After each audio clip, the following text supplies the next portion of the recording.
May mga contractor daw sa hanay ng DPWH Secretary Vince Dizon ayon sa impormasyong narinig ni Congressman Leandro Leviste. Sabi naman ng kalihim, paiimbestigahan niya yan. Narito po ang report ni Marian Enriquez. I was told that appointees of Secretary Dizon are contractors. Ito ang isiniwalat ni Batangas 1st District Representative Leandro Leviste sa kanyang press con.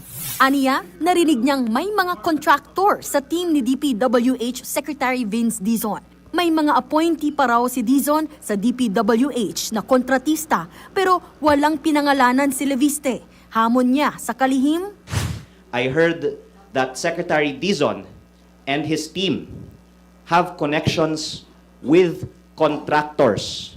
And in the interest of transparency, should disclose all of their connections with contractors and any knowledge that they have on the possibility of kickbacks from DPWH projects. Kabilang ang DPWH sa nakikipagtulungan sa investigasyon ng Independent Commission for Infrastructure o ICI kaugnay ng anomalya sa flood control projects. Kaya duda si Leviste kung magkakaroon ng transparency at malilinis ang korupsyon sa ahensya kung totoong may contractor sa hanay ni Dizon.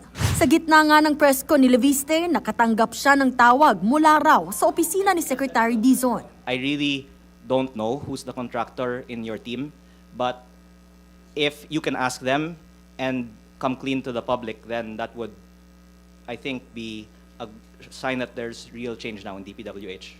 Agad namang nagpa-press con si Secretary Dizon. Nagpasalamat siya kay Leviste pero humiling na magbigay pa sana ng detalye ang kongresista. Sa pagkakaalam daw ni Dizon, walang koneksyon sa kontratista ang kanyang mga sinamang undersecretaries nang mailipat siya sa DPWH. Gayunman, pinangako ng kalihim na paiimbestigahan ang impormasyong narinig ni Leviste.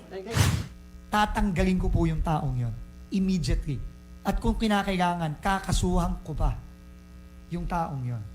That's very important to me, no, na malaman talaga.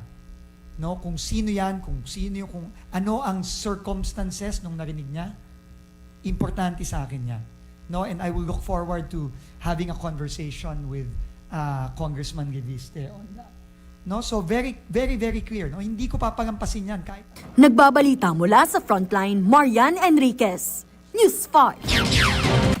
Mga kapatid, ako po si Ruth Cabal. Dito tayo sa totoo, dito tayo sa True FM.